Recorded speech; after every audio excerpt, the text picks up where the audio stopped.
ပြန်လဲပြောပြနိုင်ပါတယ်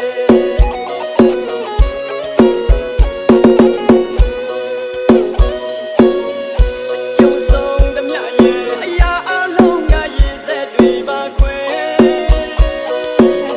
အရှင်တော်ဘုရားထံအချစ်ကြီးသူတယောက်စုတောင်းပန်ပါတယ်ဝတ်ကြွေးပါလို့တို့ဝေးကြရင်ဒီဘဝဒီမြတ်ကြည်ပါစေတော့ကျုံဆုံးသမျှရဲ့အရာအလုံးငါရည်စက်တွေပါခွဲအရှင်တော်ဘုရားထံအချစ်ကြီးသူတယောက်စုတောင်းပန်ပါတယ်ဝတ်ကြွေးပါလို့တို့ဝေးကြရင်ဒီဘဝဒီမြတ်ကြည်ပါစေတော့ဝတ်ကြွေးပါလို့တို့ဝေးကြရင်ဒီဘဝဒီမြတ်ကြည်ပါစေတော့